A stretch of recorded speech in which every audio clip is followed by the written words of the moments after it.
আমরা পৃথিবী নামক গ্রহে বসবাসকারী প্রাণী। আমাদের উপর বিভিন্ন সময় বিভিন্ন রকম ঘূর্ণিঝড় আক্রমণ করে। এতে মানুষের প্রচুর ক্ষয়ক্ষতিও হয়। কিন্তু এই পৃথিবীতে একবার এমন এক ঝড় হয়েছিল যাতে পৃথিবীর সকল প্রাণী পানিতে ডুবে মারা গিয়েছিল, শুধু কয়েকজন ব্যতীত। আপনি এখন যেই ব্যক্তিটির কথা মনে করছেন, আজকের গল্পের নায়ক তিনি, নবী হজরত নূহ আলাইহিস সালাম, যাকে দ্বিতীয় আদমও বলা হয়ে থাকে, কেননা তারপর থেকেই পৃথিবীকে নতুন করে সাজানো হয়েছিল। তাকে নিয়ে পবিত্র কোরআনে এমন কিছু গাণিতিক রহস্য রয়েছে যা হয়তো আপনি কখনোই জানতেন না। তাই অনুরোধ করব, না টেনে পুরো আলোচনাটি শুনুন। হজরত নূহ আলাইহিস সালাম সম্পর্কে পবিত্র কোরআন শরীফে একটা সূরা রয়েছে যার নাম সূরাতুন নূহ। এই সূরাটি পবিত্র কোরআনের ৭১ নম্বর সূরা, আর এতে মোট আয়াত রয়েছে ২৮টি। সূরার নম্বর ৭১ থেকে আয়াত সংখ্যা ২৮ বিয়োগ করলে যে সংখ্যাটি আসে সেটি হলো ৪৩। মজার ব্যাপার হলো পবিত্র কোরআন শরীফে নূহ শব্দটি এসেছেও ঠিক ৪৩ বার। অন্যদিকে পবিত্র কোরআনে সূরা আছে মোট ১১৪টি। সূরা নূহের পরে কোরআনের শেষ পর্যন্ত সূরা বাকিও থাকে ঠিক ৪৩টি। বিস্ময়কর ব্যাপার হলো সূরা নূহের পর থেকে আর কোনো সূরায় নূহ আলাইহিস সালামের নাম আসেনি। অবাক করা ব্যাপার হলো সূরায় নূহের পূর্বেও ৪৩টি সূরার মধ্যে নূহ আলাইহিস সালামের নাম নেই। আরও একটি মজার বিষয় হলো সূরায় নূহে যেমন ২৮টি আয়াত, তেমনি পবিত্র কোরআনে নূহ শব্দটি এসেছে ঠিক ২৮টি সূরায়। আর সেই সূরাগুলি হলো সূরা আল ইমরান, নিসা, আনআম, আরাফ, তাওবা, ইউনুস, হুদ, ইব্রাহিম, বনী ইসরাইল, মারইয়াম, আম্বিয়া, হজ, মুমিনুন, ফুরকন, শুআরা, আনকাবুত, আহজাব, সফাত, সাদ, মুমিন, আশ-শুআরা, কফ, জারিয়াত, নাজম, কমর, হাদিদ, তাহরিম, নূহ। প্রিয় সুধী, পবিত্র কোরআনে ৪৩ বার নূহ শব্দটি এসেছে। এর আবার ৩টি ভাগ রয়েছে। যেমন প্রথমত সূরা তাহরিমের ১০ নং আয়াতে এসেছে ইমরাআতা নূহ বা নূহের স্ত্রী হিসেবে। এভাবে পবিত্র কোরআনে এসেছে মাত্র একবার। দ্বিতীয়ত কোথাও এসেছে কওমে নূহ বা নূহের সম্প্রদায় হিসেবে। এই শব্দটি এসেছে ১৪ বার।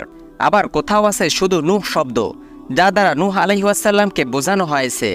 মজার ব্যাপার হলো পবিত্র কোরআনে শুধু নূহ আলাইহিস সালামের নাম এসেছে মোট ২৮ বার। অতএব সূরা নূহে ২৮টি আয়াত, নূহ শব্দটি এসেছে মোট ২৮টি সূরায়। আবার পবিত্র কোরআনে শুধু নূহ আলাইহিস সালামের নাম এসেছে ঠিক ২৮ বার। যেই ২৮টি সূরায় শুধু নূহ শব্দটি এসেছে সেই সূরাগুলি হলো সূরায় আল ইমরান আয়াত নং ৩৩, সূরায় নিসা ১৬৩, সূরা আনআম ৮৪, সূরায় আরাফ ৫৯, সূরা ইউনুস ৭১, সূরায় হুদ ২৫, সূরায় হুদ ৩২, সূরায় হুদ ৩৬, সূরায় হুদ ৪২, সূরায় হুদ ৪৫, সূরা হুদ ৪৬, সূরা হুদ ৪৮, সূরা বনী ইসরাইল ৩, সূরা বনী ইসরাইল ১৭, সূরা মারইয়াম ৫৮, সূরা আম্বিয়া ৭৬, সূরা মুমিনুন ২৩, সূরা শুআরা ১০৬, সূরা শুআরা ১১৬, সূরা আনকাবুত ১৪, সূরা আহজাব ৭, সূরা সফাত ৫৫, সূরা সফাত ৭৯, সূরা শুরা ১৩, সূরা হাদিদ ২৬, সূরা নূহ ১, সূরা নূহ ২১, সূরা নূহ ২৬। প্রিয় সুধী, যেই ২৮টি সূরায় নূহ শব্দ উল্লেখ রয়েছে সেই ২৮টি সূরার ক্রম নম্বর যোগ করলে হয় ৮৩৮। আর কোরআনের শুরু থেকে ৮৩৮তম আয়াত হলো সূরা আনআমের ৪৯ নম্বর আয়াত। চলুন আমরা একটু সেই আয়াতটির প্রতি লক্ষ্য করি। ওয়াল্লাযীনা কাযযাবু বিআয়াতিনা ইয়ামাসসুহুমুল আযাবু বিমা কানু ইয়াফসুকুন। আশ্চর্যের বিষয় হলো এই আয়াতটিতেও হরফ রয়েছে ঠিক ৪৩টি। আশা করি ৪৩ সংখ্যাটির কথা মনে রয়েছে, যা নূহ নবীর আলোচনার মোট আয়াত সংখ্যা। সূরা নূহের সিরিয়াল নম্বর ৭১, এতে আয়াত রয়েছে ২৮টি, আর এই দুইটিকে গুণ করলে হবে ১৯৮৮। অন্যদিকে কোরআনের ১৯৮৮ নম্বর আয়াত হল সূরা নাহলের ৮৭ নং আয়াত। চলুন আমরা একটু এই আয়াতটির দিকেও লক্ষ্য করি। ওয়াআলকাউ ইলাল্লাহি ইয়াওমাইদিনিস সালামা ওয়া দাল্লা আনহুম মা কানু ইফতারুন। অবাক করা ব্যাপার হলো এই আয়াতেও রয়েছে ঠিক ৪৩টি হরফ। মহান আল্লাহ তাআলা সমগ্র কোরআন জুড়ে কতই না চমৎকারভাবে নূহ আলাইহিস সালামকে উপস্থাপন করেছেন। প্রিয় সুধী, একটু লক্ষ্য করুন, আরবিতে নূহ শব্দটি লিখতে ৩টি হরফের প্রয়োজন, অর্থাৎ নুন, ওয়াও, হা। মজার ব্যাপার হলো নূহ শব্দটি সূরা নূহের মধ্যে ঠিক ৩ বার ব্যবহৃত হয়েছে, আর সেই আয়াত সংখ্যাগুলো হলো সূরা নূহের প্রথম আয়াত, সূরা নূহের 21 নং আয়াত ও সূরা নূহের 26 নং আয়াত। এবার চলুন আমরা প্রথম আয়াতটির দিকে একটু লক্ষ্য করি। আপনারা দেখতে পাচ্ছেন আয়াতটিতে নূহ শব্দটিও ঠিক 3 নম্বর শব্দে রয়েছে। আরও মজার ব্যাপার হলো নূহ শব্দটি সর্বপ্রথম পবিত্র কোরআনে ব্যবহৃত হয়েছে সূরা আল ইমরানে, যা কোরআনের ঠিক 3 নম্বর সূরা। এবার আমরা দেখব সূরা আল ইমরানের কোথায় নূহ শব্দটি সর্বপ্রথম ব্যবহৃত হয়েছে। আয়াতটি হলো ইন্নাল্লাহা আসতাফা আদাম ওয়া নূহা ওয়া আলা ইব্রাহিম। আর এই আয়াতের সংখ্যাটিও হলো 3-এর সঙ্গে আরও একটি 3, অর্থাৎ 33। প্রিয় সুধী, আমরা 3 নিয়ে যা পেয়েছি তা হলো নূহ শব্দে হরফ রয়েছে 3টি। সূরা নূহে নূহ শব্দটি আছে 3 বার। সূরা নূহে নূহ শব্দটি সর্বপ্রথম ব্যবহৃত হয়েছে 3 নম্বর শব্দে। নূহ শব্দটি সর্বপ্রথম কোরআনে ব্যবহৃত হয়েছে 3 নম্বর সূরায়, সেটির আবার আয়াত নম্বর 3, অর্থাৎ 33। কিছুক্ষণ পূর্বেই বলেছিলাম সমগ্র কোরআনে নূহের জাতি এই শব্দটি উল্লেখ রয়েছে মোট 14 বার। চলুন এবার আমরা এই 14কে নিয়ে কিছুটা হিসাব নিকাশ করি। একটু আগে আমরা যে 43 নিয়ে কথা বলেছি, সেই 43 একটি মৌলিক সংখ্যা। আশা করি মৌলিক সংখ্যা সম্পর্কে আপনাদের সকলেরই ধারণা রয়েছে। তবুও সংক্ষেপে বলতে গেলে মৌলিক সংখ্যা হলো যে সংখ্যাকে অন্য কোনো সংখ্যা দ্বারা ভাগ করা যায় না, তাকেই মৌলিক সংখ্যা বলে। এবার আমরা হিসাব করে দেখব 14-র সাথে মৌলিক সংখ্যা 43-এর কোনো সম্পর্ক আছে কিনা। প্রথম মৌলিক সংখ্যা 2, দ্বিতীয় মৌলিক সংখ্যা 3, তৃতীয় মৌলিক সংখ্যা 5, চতুর্থ মৌলিক সংখ্যা 7, এভাবে 14তম মৌলিক সংখ্যা হলো 43। এই 43 ঠিক 14তম মৌলিক সংখ্যা। আমরা পূর্বে 3 নিয়েও আলোচনা করেছি। মজার ব্যাপার হলো আমরা যদি সূরা নূহের 14 নম্বর আয়াতের দিকে লক্ষ্য করি, তাহলে দেখতে পাবো সেখানে ঠিক 3টি শব্দ রয়েছে। আয়াতটি হলো অকদ খলাকাকুম আতওয়ারা। প্রিয় সুধী, আপনারা আরও অবাক হবেন, পবিত্র কোরআনে সর্বপ্রথম যেই সূরায় 3টি আয়াত আছে সেটি হলো সূরা আসর, যেটা আবার কোরআনের 103 নম্বর সূরা।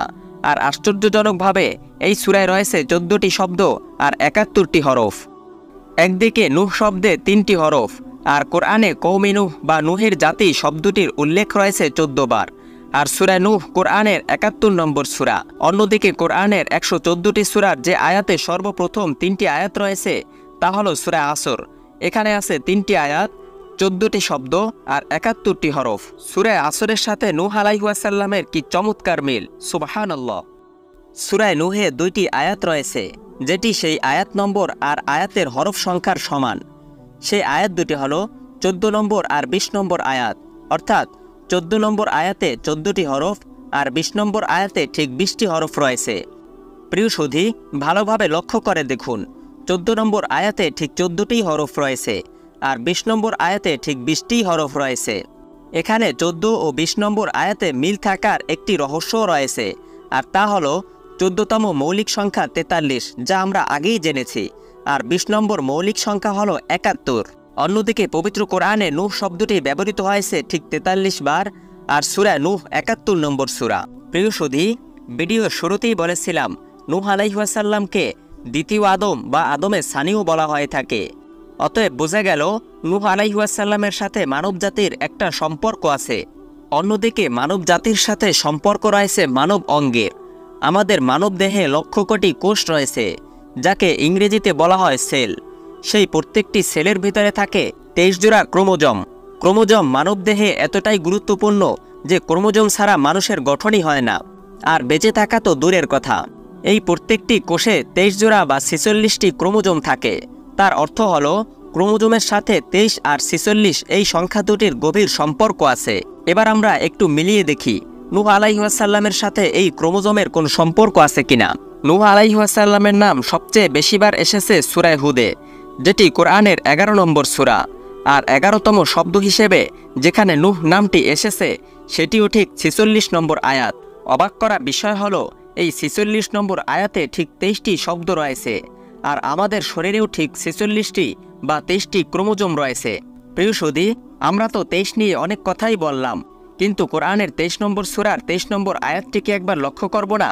চলুন এবারে কোরআনের 23 নম্বর সূরার 23 নম্বর আয়াতটি একবার লক্ষ্য করা যাক। পবিত্র কোরআনের 23তম সূরার 23 নম্বর আয়াত হলো সূরা মুমিনুনের 23 নম্বর আয়াত। এতক্ষণ আমরা 23 জোড়া ক্রোমোজোমের সাথে এক নবীর নামের সাদৃশ্য খুঁজেছিলাম, আর এই 23তম সূরার 23 নম্বর আয়াতেও একজন নবীর কথা বলা হয়েছে, আর তিনিই হলেন আমাদের আজকের গল্পের নায়ক নবী হজরত নূহ আলাইহিস সালাম। প্রিয় সুধী, কোনো সুস্থ মস্তিষ্ক এত হিসাব নিকাশকে নিছক কাকতালীয় বলে উড়িয়ে দিতে পারে না। আমরা ব্যর্থহীনভাবে বলতে পারি, পবিত্র কোরআনের সূক্ষ্ম গাণিতিক সাদৃশ্য কোনো কাকতালীয় ঘটনা নয়, বরং আল্লাহ তাআলা নিখুঁত পরিকল্পনা করেই সূরা ও আয়াতগুলোকে অত্যন্ত সূক্ষ্মভাবে একটার পর একটা বিন্যস্ত করেছেন। এই ব্যাপারে স্বয়ং আল্লাহ তাআলা সূরা হুদের প্রথম আয়াতে বলেছেন, এর আয়াতসমূহ বিজ্ঞানময়, সুবিন্যস্ত, বিশদভাবে বর্ণিত, মহাজ্ঞানী আল্লাহর পক্ষ থেকে অবতীর্ণ। আল্লাহ তাআলা আমাদের সকলকে কোরআনের বরকত দান করুন। আজ এ পর্যন্তই। আমাদের চ্যানেলে নতুন হয়ে থাকলে সাবস্ক্রাইব করুন। ভিডিওটি ভালো লাগলে লাইক, কমেন্ট ও শেয়ার করে অন্যদের দেখার সুযোগ করে দিন। আসসালামু আলাইকুম ওয়া রাহমাতুল্লাহ।